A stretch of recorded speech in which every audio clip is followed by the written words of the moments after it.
रांची के एक निजी सभागार में झारखंड मुक्ति मोर्चा के केंद्रीय समिति की एक बैठक आयोजित की गई।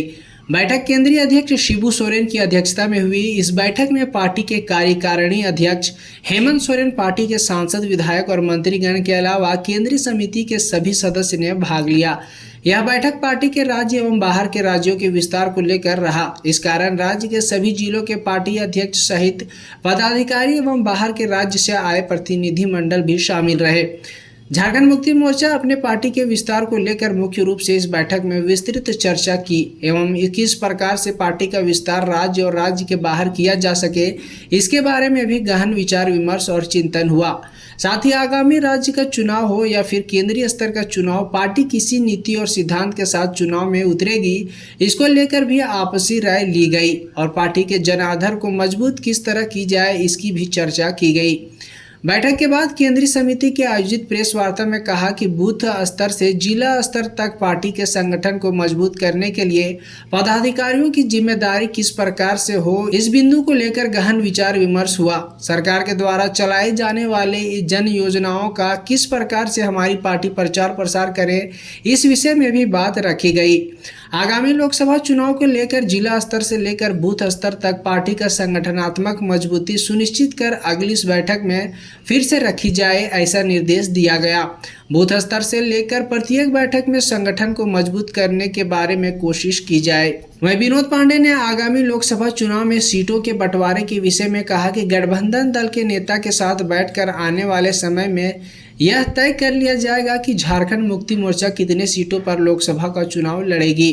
वहीं भाजपा प्रदेश अध्यक्ष बाबूलाल मरांडी को बनाए जाने के विषय में कहना है कि चुनौती झारखंड मुक्ति मोर्चा को नहीं बल्कि खुद भारतीय जनता पार्टी को ही होगा। झारखंड में भारतीय जनता पार्टी ताबूत में कील ठोकने का काम कर रही है।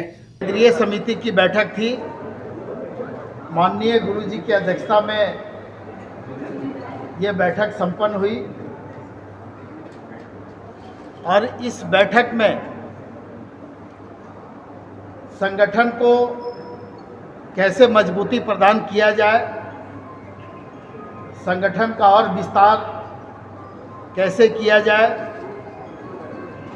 संगठन में बूथ स्तर से लेकर के जिला स्तर और केंद्रीय स्तर तक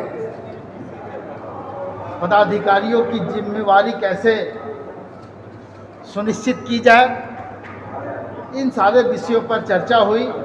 पार्टी का जो सदस्यता अभियान चलाया जा रहा है, जिसका लक्ष्य 50 लाख सदस्य बनाना था, उस लक्ष्य की प्राप्ति हम कैसे करेंगे, किस तरह से पार्टी के सभी स्तर के कार्यकर्ता नेता इस लक्ष्य को प्राप्त करने में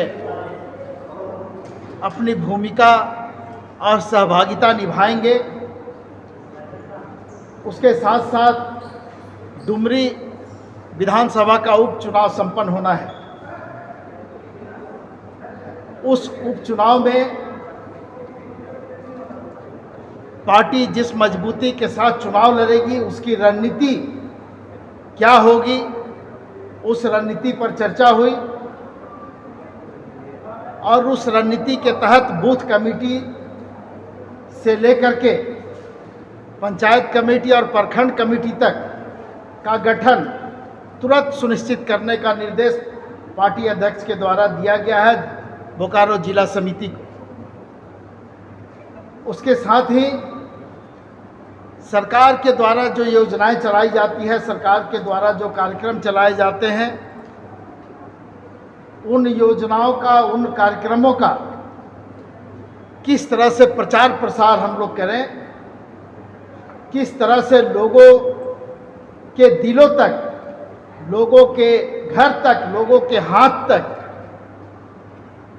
वो चीज़ें पहुँचे। सरकार अंतिम व्यक्ति तक अपनी योजनाओं का लाभ पहुंचाना चाहती है। दूसरी बात, आने वाले दिनों में लोकसभा का चुनाव संपन्न होना है। लोकसभा चुनाव के पहले पार्टी हर स्तर पर, हर जिले में, हर प्रखंड में, हर बूथ पर अपनी मजबूत स्थिति बनाए, अपनी जो सांगठनिक मजबूती है उसको अगले बैठक में हमारे सामने रखे, ये निर्देश पार्टी के अध्यक्ष के द्वारा दिया गया है। लोकसभा चुनाव के पहले हम बूथ स्तर से लेकर के और जिला स्तर तक जो हमारा संगठनिक ढांचा है उसको हम और मजबूत बनाएंगे और सशक्त बनाएंगे, ताकि हम लोकसभा के चुनाव को मजबूती के साथ लड़ें और सामने जो लोग हैं, जो हमारे प्रतिद्वंदी हैं उनको हम परास्त कर पाएं। दूसरी बात जो माननीय अध्यक्ष ने अपने संबोधन में कही कि हम लोग केंद्रीय समिति की बैठक करते हैं, जिला समिति की बैठक करते हैं, प्रखंड पंचायत समिति की भी बैठक करते हैं,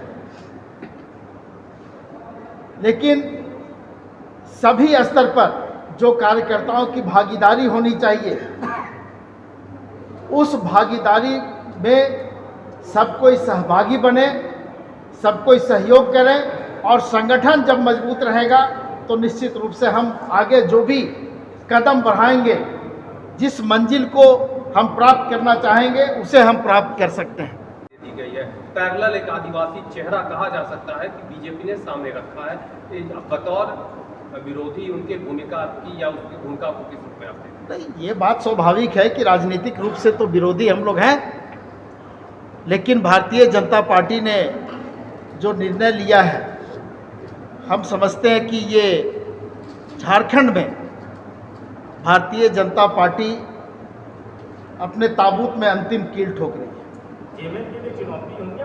कोई चुनौती नहीं है। जब बाबूलाल मरांडी जी अपने अस्तित्व की लड़ाई कुछ सालों से लड़ रहे हैं, तो ये झारखंड मुक्ति मोर्चा के लिए क्यों चुनौती होगी? चुनौती तो भारतीय जनता पार्टी की लिए।